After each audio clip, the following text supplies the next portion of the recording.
आपके दिमाग में ये क्वेश्चन ज़रूर आया होगा कि इंडिया में या किसी भी देश की बात करें तो वहाँ पर प्रिंटिंग प्रेस होती है जहाँ पर पैसों को बनाया जाता है, जहाँ पर पैसे छपते हैं। तो देश अपनी सारी समस्याएं को हल करने के लिए ज़्यादा से ज़्यादा पैसे क्यों नहीं छापता?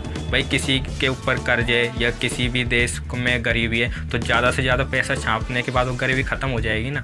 तो वहाँ की सरकारें ज़्यादा से ज़्यादा पैसे क्यों नहीं छापती?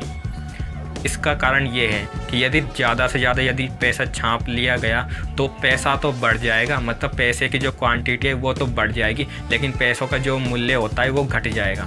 इसको मैं इस प्रकार से समझ सकता हूँ। मैं इंडिया का एग्जांपल लेता हूँ। मान लो इंडिया में बहुत सारे पैसे को छाप दिए, ठीक है ना, दिन रात प्रिंटिंग प्रेस काम कर रही है नोट छापने की, और बहुत सारे नोट छाप गए, और नोट छापने के बाद सभी व्यक्ति के पास 10-10 करोड़ नोट आ गए, ठीक है। सरकार ने दे दिया 10-10 करोड़ नोट को दे दिया, चाहे बच्चा हो, चाहे बूढ़ा हो, चाहे पुरुष हो, चाहे महिला हो, सभी को 10-10 करोड़ नोट दे दिए, ठीक है। तो अब अमीर कौन हुआ? अमीर तो वही होगा ना भाई जिसके पास 10 करोड़ से ज़्यादा नोट है, क्योंकि 10 करोड़ तो सभी के पास है। अमीर कौन हुआ? जिसके पास 10 करोड़ से ज़्यादा नोट है, तो वो अमीर हुआ ना।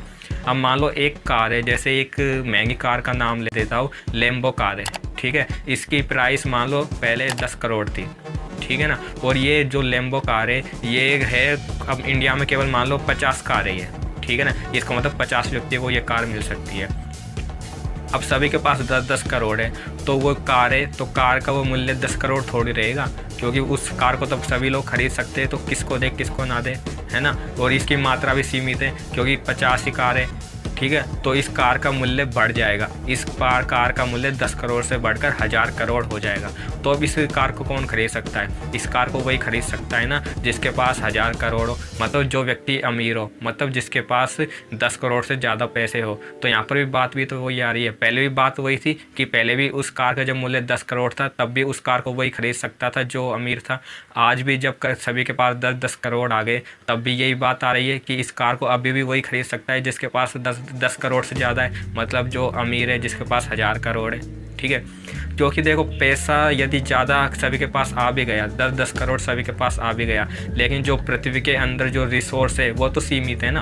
अपन क्वांटिटी पैसों की यदि क्वांटिटी को बढ़ा दे तो पृथ्वी के अंदर जो रिसोर्स है वो थोड़ी बढ़ेंगे ना, वो तो उतने ही रहेंगे ना। इसलिए नोट ज़्यादा बनाने से, सभी के पास पैसा बांटने से पैसे की जो क्वांटिटी होती है ना वो तो बढ़ जाएगी। पहले लोगों के पास 1000 रुपये होते थे, अब 1 करोड़ आ गए, इतना ये क्वांटिटी बढ़ जाएगी, लेकिन जो उसका मूल्य होगा ना वो घट जाएगा। मतलब जो चीज़ पहले 10 रुपये में आती थी अब वो चीज़ 1000 रुपये में आना स्टार्ट हो जाएगी, क्योंकि पैसे बढ़ने से जो पृथ्वी के अंदर जो रिसोर्स है, जो खनिज है वो नहीं बढ़ सकते। इसलिए पैसा ज़्यादा छापने से किसी भी देश की समस्या को सोल्व नहीं किया जा सकता।